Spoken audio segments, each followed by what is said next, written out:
Thank you for sitting down with us. No problem. First, can you just tell us about what your company is, what you guys been doing? Absolutely. So I am with Honeybee's ENT.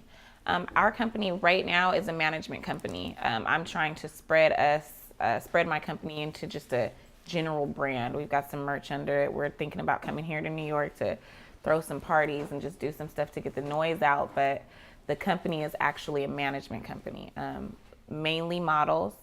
But I am managing a DJ, and as things grow, as the brand expands, I'll be opening more doors for to manage different types of talent. Gotcha. How did you get into the management business? This actually started off as a performance team.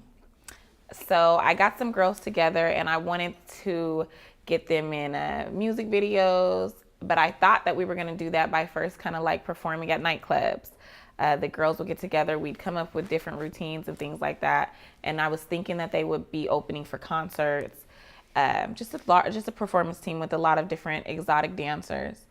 And from there, I decided that I kind of wanted more. I wanted to do more than have girls out there. I'll say I wanted to do more than contribute to the exploitation that females are already living through on a day-to-day basis. So I decided that instead of going with just having a bunch of girls dancing and doing all these different things, that I would up my ante a little bit and focus in on the ones that I thought I could actually take into another industry.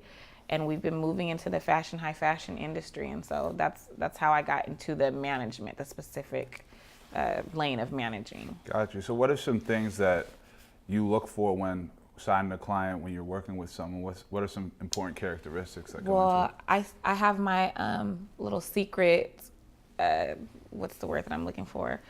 Different things I'm paying attention to. Like I try to see how long they'll stay.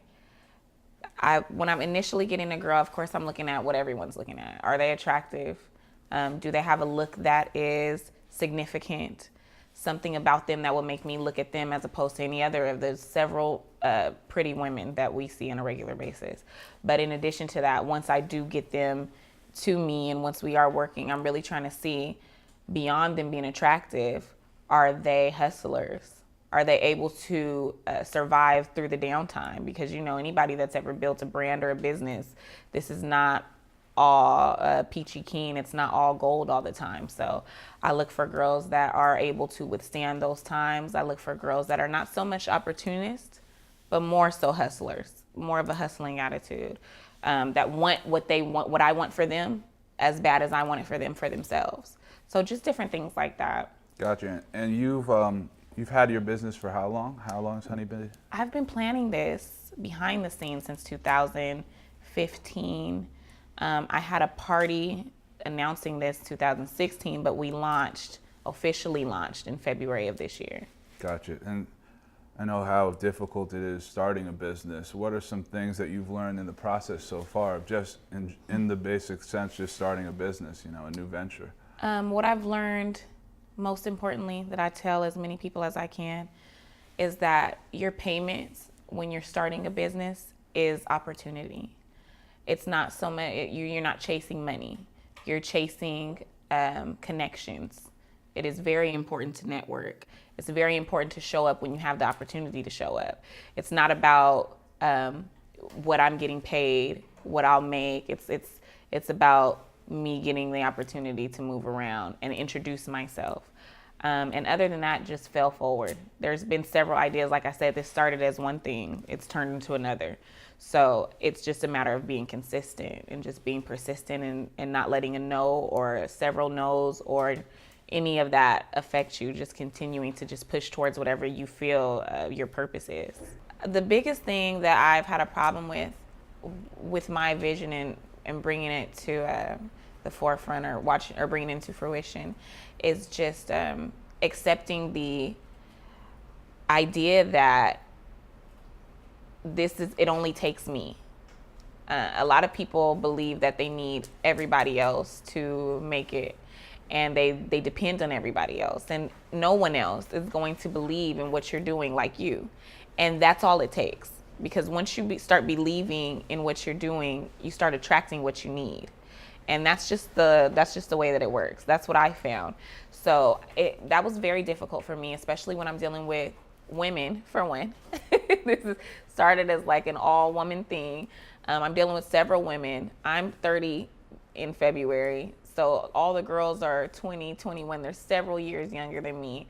They're not as focused. It's very hard to keep everybody committed to your idea. And especially in this new age of people that we are, the new generation, they want a quick return. They don't understand sacrifice, I don't believe, like we, or what I believe other generations before them do.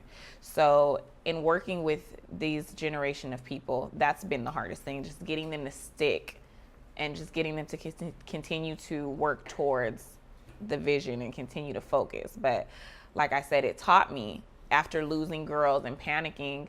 I remember our first video. It was our launch video.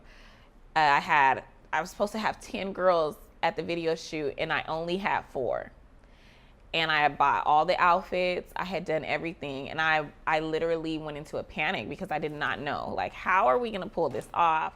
We've been working on this for months. And with those 4 girls, we launched that video, and that launched this brand. That video did some awesome things for the brand, the first video.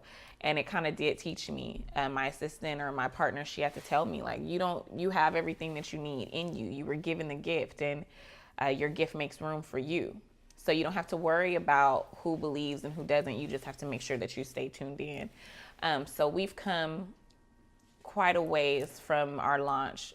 Right now, difficulty would be, I'm in a sweet spot right this second. But it's really, really just the momentum. I think that's the most difficult thing.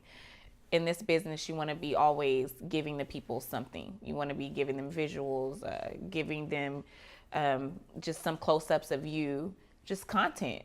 And it is hard to run, I do several things outside of just my brand, but to do those things and just to run your business and your brand and to constantly be checking into social media and to be watching and researching and constantly be photo shoots, and that's the only thing. It's like I feel like I need 3 of me to run my brand now, which I pray soon enough I'll be able to hire other people. But I'm in that spot now where I feel like more demand than supply. Right. Right. And that's a good lesson. Like, so you had the 4 models that showed up for the shoot, but you turned that negative into a positive, and you leverage it. That's something that a lot of entrepreneurs need to understand in general, and that you're able to wear a lot of different hats, which is essential to really keeping a business going, especially when it just starts.